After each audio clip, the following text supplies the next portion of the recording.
Hello viewers, good morning. আপনারা দেখছেন ছবিওয়ালার shot.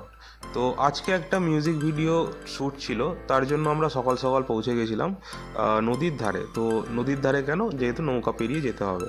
তো তারপর পৌঁছে গেলাম আমাদের পুরো একটা বাড়িতে, এবং পৌঁছেই আমরা দেখলাম যে একটা দেওয়াল, যেখানে আমরা আর্ট ওয়ার্কটা শুরু করলাম। কারণ এখানেই আমাদের পুরো মিউজিক ভিডিওর শ্যুটটা কমপ্লিট হবে। তো দেখতে পাচ্ছ সবাই মিলে আমরা এই রকম দেওয়ালটাতে একটা আর্ট ওয়ার্ক কমপ্লিট করলাম, এবং বাইরেও আমাদের একটা আর্ট ওয়ার্ক ছিল, যেটা ডেমন্সের লোগো ছিল, এবং সেটাও আমরা আস্তে আস্তে কমপ্লিট করলাম। একটা ভিডিওর পিছনে অনেকটাই পরিশ্রম থাকে, যেগুলো আমাদের মধ্যেই চলতে থাকে, এবং আমি নিজের মতো করে লোকেশনগুলো দেখতে থাকলাম, কারণ শ্যুটটা কমপ্লিট করতে হবে। এবং এরা দেখতে পাচ্ছ নিজের মতো ফটোশ্যুট করছে।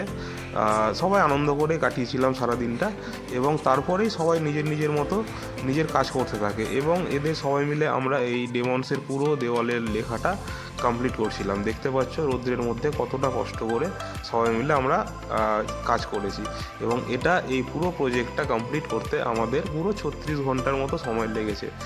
পুরো শ্যুট থেকে শুরু করে এডিটিং সমস্ত। তো দেখতে পাচ্ছ আমাদের এখন একটা টাইম ল্যাপস চলছে, যেটাতে পুরো হ্যান্ডসেটটা আমাদের সেট আপ চলছে।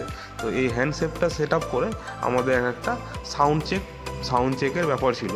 তো এই যে দেখতে পাচ্ছ, এই যে আমাদের যে ড্রামার পুরো বাজাচ্ছিল, এবং একটা সাউন্ড চেকের মাধ্যমে একটা গানের পারফর্ম হচ্ছিল ওই জায়গাটাতে।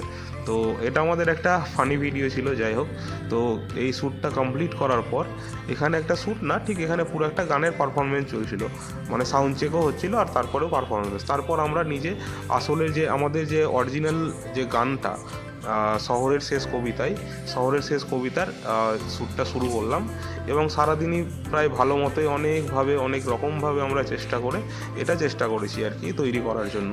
তো শহরের শেষ কবিতায় সবাই মিলে খুব পরিশ্রম করে আমরা তৈরি করেছি, যেটা 14ই ফেব্রুয়ারি ডেমন্সের অফিসিয়াল ইউটিউব চ্যানেলে আসছে। তো তোমরা সবাই অবশ্যই দেখো এবং চ্যানেলটিকে সাবস্ক্রাইব করো।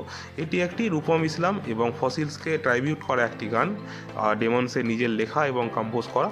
তো তোমরা অবশ্যই দেখিও এবং জানিও কেমন হলো।